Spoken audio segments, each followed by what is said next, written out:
Now, those of you who have been following my channel for some time know that throughout all of my language learning content and all the positivity and the motivation and the inspiration that I try to communicate through all of my work, you know that honesty and authenticity are the absolute cornerstones of the work that I do. Whether it be my documentary that I made in Japan about finding home, or the series I did called Confessions of an Accidental Digital Nomad in Barcelona, or even the fact that I moved across the world for a girl that I loved in Montreal, Canada, or even that I moved back across the world to go and interview for a job in Helsinki, Finland, that I ultimately had to walk away from because of all of the disappointment and the tough experiences of the previous years just finally crashing down on top of me and leaving me almost paralyzed at times with panic attacks, to where I eventually finally had to return home to my own country. And through all of that, I've always promised to share the story as it happens with you guys, right? And so that has led to a lot of my work. There's always a positive message. There's a strength that I try to share, but there's also a sort of a melancholic flavor of nostalgia at times, right? And that's because I couldn't tell that story any other way. I couldn't tell you what it's really like to be a digital nomad, what it's really like to be a polyglot, and what that takes and what it takes out of you. But I have to say, since I came back from Barcelona, back to the United States 9 months ago, and since I came back to YouTube after a hiatus just a couple of months ago, there's an element of this story that I've been hesitant to share with you, right? So I've produced an enormous amount of content since I came back. I think we're at 35 or 40 videos by now, and various different series. And I've truly tried to share all the knowledge I can regarding language learning, and every moment of positivity, every smile, the fact that you've watched me sort of wake up every day so ecstatic for a new day, right? And then I go to bed excited because I can wake up again and do it again, right? All of that has been real. And all of that has been authentic. But the truth is that since mid-January, before I actually even came back to YouTube, I've been barely surviving. I have been paying my rent late. There have been times where I haven't been able to eat for a day or so, today included. And it's been really hard, and I've been nervous about sharing that for the first time, because although I want to share everything with you guys, I've been just worried about coming across like I'm trying to make you feel bad for me, right? Or like I'm trying to make some kind of excuse. And that's not something I want, right? Especially now that I have a product and that I'm producing all this content. I didn't want to compromise the integrity of the consumption of that content or that product with this feeling of he's trying to make us feel bad for him. And I think perhaps that's wrong. I think that's one of my downfalls over the years, is always worrying about being a burden on somebody. And so dealing with all of my tough situations on my own, and probably not seeking help when I sometimes could have.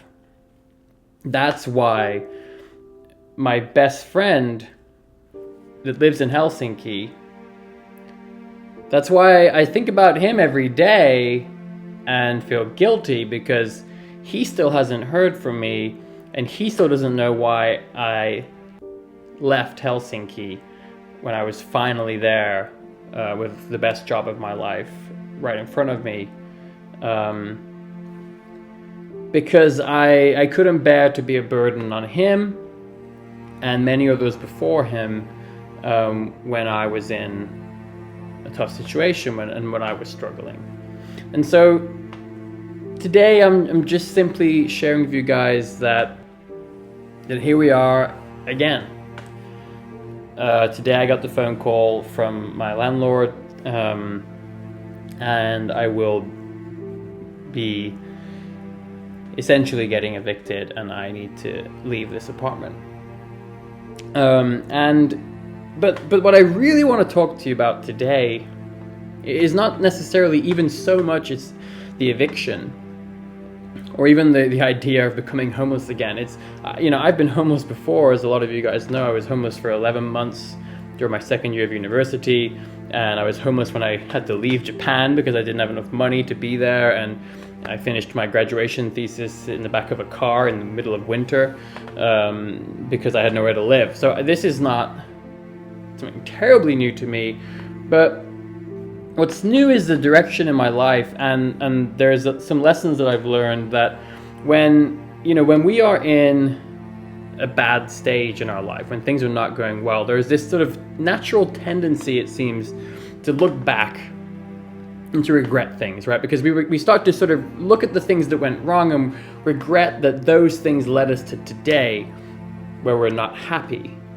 right? And in my case, in the past, I've even gone so far as tried to redo or relive those experiences because I regretted the way that I handled things the first time. And I even re-enrolled for a third bachelor's degree. I did a double bachelor's my first time around at university, and I came back for a second one because I regretted how that first time had gone, and I quickly realized that that is not a solution.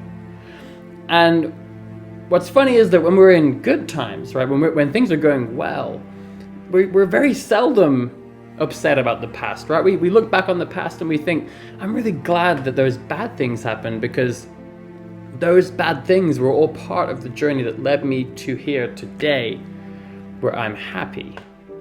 And so I think that when things are going badly and we're in a tough spot, the best thing is not to look back on those negative things that happened and regret them and start to be consumed by that feeling. It's to really focus more than ever on how do I get myself into a better place, because I know that when I get there, I will be happy that this happened. And so I know inside of myself that I will be happy that this happened today, because this whole thing is all a part of this path that I'm on right now that I truly believe is going to lead me to a very happy and fulfilling life, right? And frankly, I'm already halfway there, right? Because as I keep saying in my videos, the amazing interaction that I have with you guys, the engagement that I've been getting, all the comments and the emails, and frankly, the relationships that I have now built with so many of you watching this video is truly inspiring to me every single day. And I feel so proud to have built that. And I have a small channel. I can't imagine what it feels like to have a large channel, because even at this small size relative to those other channels, I feel such a deep level of just like empathy from a lot of you guys, and we've shared so much together, and you guys have watched me drink coffee in so many countries, and you've heard my stories. And so I'm simply here today to tell you that although I am now yet again about to lose my home, that for the first time I don't regret a single thing. And this is the first time I can actually say that. I think that this sort of copy and paste advice that gets thrown around of like, you shouldn't regret anything, I think it can sometimes be harmful, because it makes us feel that if we regret something, that it's wrong, right? That it's wrong to regret it and we should pretend that we don't. But sometimes we do. And I think that the solution is not to pretend that we don't. The solution is to talk about it and say, let's figure out why you feel that way, and then move past it, learn from it. And that's why I say that this is the first time in my life, because I've always embraced the fact that I did regret things, and that I wanted to learn from that. But I do not feel bad, right? Because I really feel like I have done my very best. I haven't had a day off in over a year, a single day off. I work every single day, and most of those days are 14-hour days and sometimes 16-hour days fairly frequently. I get up at 5 o'clock every single day and I work all day until I cannot keep my eyes open. And the thing is that I love it. So the thing is that even though I have been struggling, right, I've been barely surviving. I have 34 cents in one bank account and $1 in the other bank account right now, and I cannot eat tonight. But I have been happy every day. Every day I wake up excited because I do what I love every single day. And I need to finally stop living in poverty, right? I need to finally have a comfortable life. I'm 26 years old and all I've done is work so hard over the years, and I've spent a frightening amount of time alone over those years, and there's no way I could have learned 8 languages to various degrees of fluency and a handful of other languages and film production and all sorts of other work. There's no way I could have gone from never writing code to now writing full stack web applications using a whole myriad of technologies and designing them independently in simply 9 months if I hadn't spent so much time alone. And it's time that I fix that and change this situation. And that's why today, the fact is that this book is done, right? And this is not a sales pitch.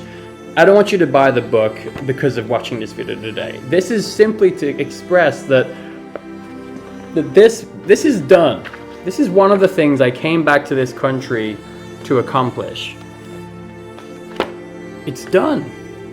My new company, Kuma Brand, it's launched, it's done. I've done the things that I came back here to do. And so at this point, I'm not even scared anymore. I have no idea where I will be in even 2 weeks from now. I don't even know if I'll be in this city. Because like I said, it's time that I finally start realizing that there are people in this world that don't want to let me end up on the streets again, and that would be willing to help me. Some of those are even in this country. And so even in the face of that, of such uncertainty, I'm not afraid. And frankly, I feel stronger than ever, because the fact is, I can't eat tonight, but I will live, right? And at this moment, my health is as good as it's ever been. And so the fact is, as long as I am alive and as long as I have my health, my computer was damaged and broken in this freakish accident a few weeks ago, as you guys know, which was tragic. So I no longer can work outside of my home. And I can lose my home, but nothing can take away the skills that I have acquired and the experiences that I've accumulated. And the fact is that now I have a really valuable skill set, right? I can build entire products and applications from the design to the finished product if I want to, using a myriad of technologies, some of which are very valuable on the job market today. And not to mention speaking 8 languages and a handful of others and all of the other stuff. Nothing can take that from me. And so for the first time in my life, I feel truly empowered to do great work, to publish, to touch people all over the world in the best way that I can. And I'm now building even web applications and tools and resources that I hope will push free education to all of you around the world, no matter how poor you might be or what resources you might have if you just have an internet connection. These are all things that I want to do, and I'm now looking for work, and I've been working very hard to try to find a job using my new skill set. But I feel like this is all going to change very soon, and I don't necessarily need a roof over my head to make that happen. So I just want to thank all of you for all of your support. And like I said, I probably wouldn't be sitting here today with the strength that I have and the conviction that I have when they say the words that I'm not afraid, if it wasn't for the engagement, the comments, the feedback, the subscriptions, the emails, and just the overall support from every single one of you guys. And so I just want to say thank you. And just know that this will not change anything. My content is coming out stronger than ever, and I feel stronger than ever, and I'm not going to let any of you down.